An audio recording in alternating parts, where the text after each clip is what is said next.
Welcome to my class. In this particular class, we will talk about different types of network.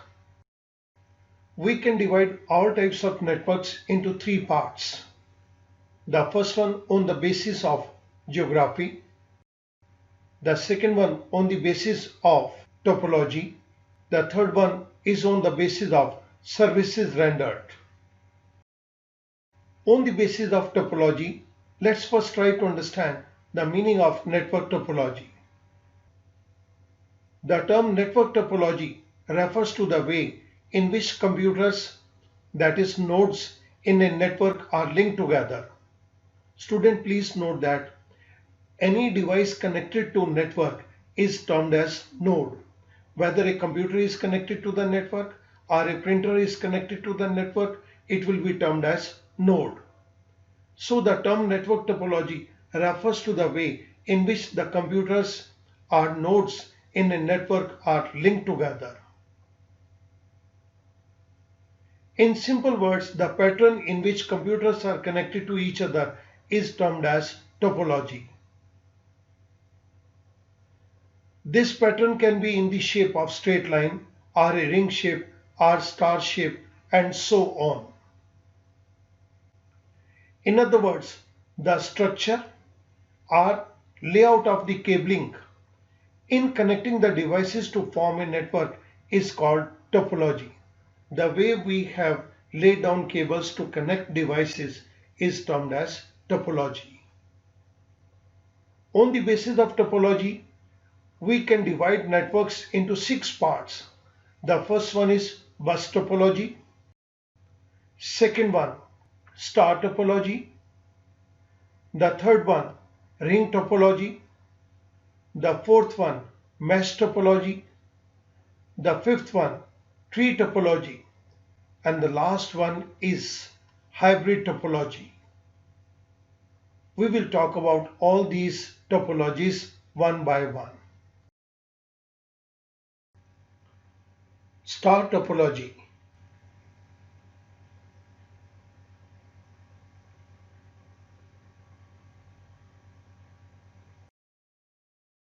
Structure.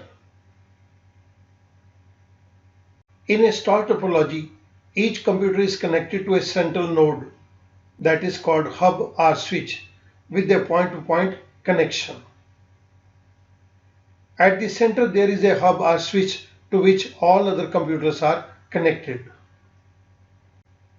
Functioning.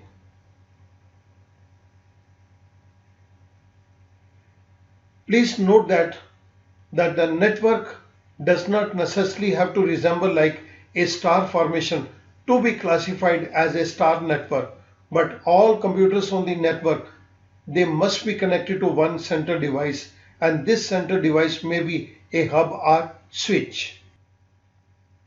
Here you can see that in the center there is one central device.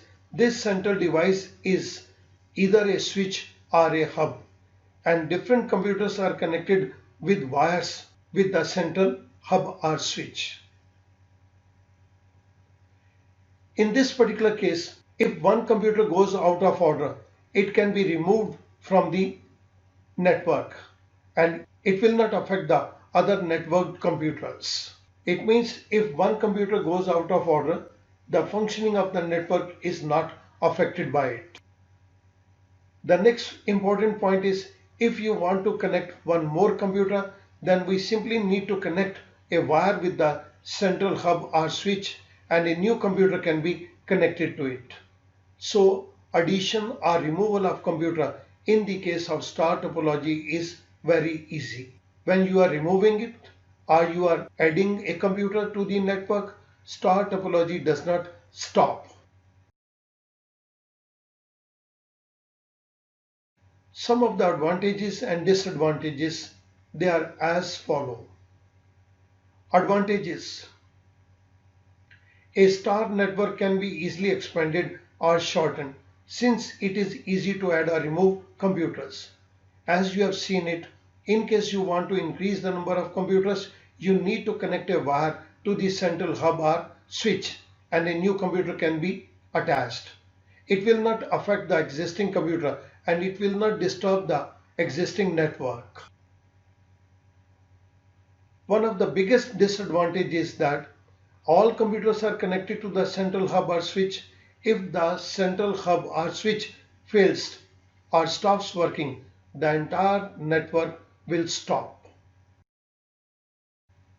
Advantage: a computer failure does not bring down the entire network. Any computer which has gone out of order, it can be removed very easily without affecting the functioning of network. The second important point in terms of disadvantage is that hub or switch, it requires more resources and it requires regular maintenance. Otherwise the whole system will collapse. One of the advantages of star topology is that expansion of star topology does not increase the communication time between any two computers because all are connected to the central hub or switch. In this case, another advantage is that less amount of cable is required because each device needs to be connected only to the central hub or switch. They need not be connected to individual computers. One of the advantages of star network is that fault detection is very easy because the link can be easily identified. Any computer which is not functioning, that can be easily identified and it can be removed from the network. Thank you very much.